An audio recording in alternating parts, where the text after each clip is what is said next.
Right, how are we doing, guys? Dave from Wild Geese here. Knee pain has been a hot topic around here recently. Several people have been talking to, have been complaining, oh, my knees have started hurting, this and the other. Plus one or two of my regular guys have also been telling me how the knees have been sore.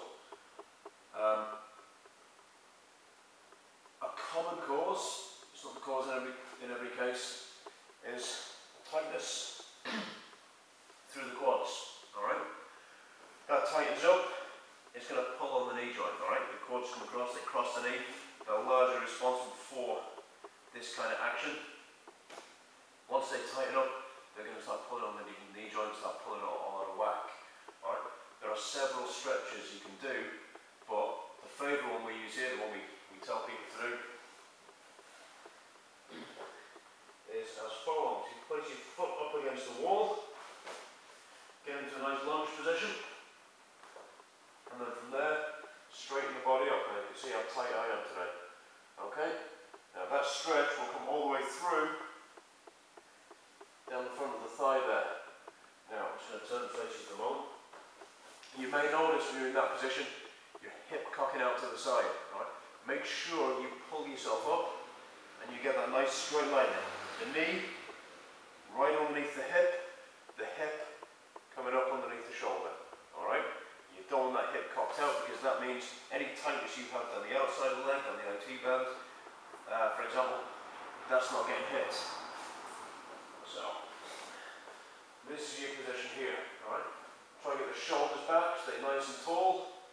Go into discomfort, but never pain. Alright? You should feel that as an uncomfortable stretching sensation, but it shouldn't be so much you're feeling pain. The muscles will then start fighting back. There's a good chance you're going to do damage. You know, you may even end up reducing your flexibility as opposed to increasing it. Now, several ways of progressing this. One is to move that knee gradually further back to the pad. The other way is to start bringing the hip further forward. Alright? The more forward you go, the more it becomes a hip flexor stretch as well. Alright? Excuse me.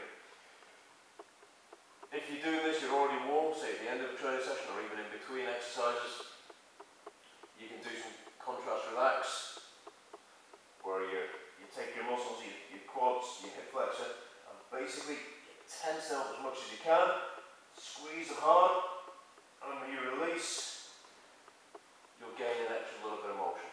Alright, an extra little bit of distance there into the stretch. You can do that 2 or 3 times, just hold it for about 30 seconds, and then squeeze it hard. Okay, release it, you go a little bit further. Okay, hold it for about 30 seconds. Alright, then slowly come out of it, change sides. The alternative to that is to use the antagonist, the hamstrings, the glutes, and you give them a squeeze. Basically try and pull your heel into your arse, squeeze your backside as hard as you can, cramp up your hamstrings. Okay, and again, once you release that, the quads are now being inhibited. Once you release that, boom, you'll drift into it a little bit further. Okay, when you come out of it, put your hand down, nice and slowly, away you come. Alright, obviously you do both sides. If you're holding this statically, minimum of 30 seconds, change sides, minimum of 30 seconds, 2 or 3 times is often enough. If you're using the contrast relax or the antagonistic versions, you know, it's kind of up to yourself, but as long as you make change, you're going to be alright. Key points again, stretching should be uncomfortable, but not painful. Alright? Do it regularly,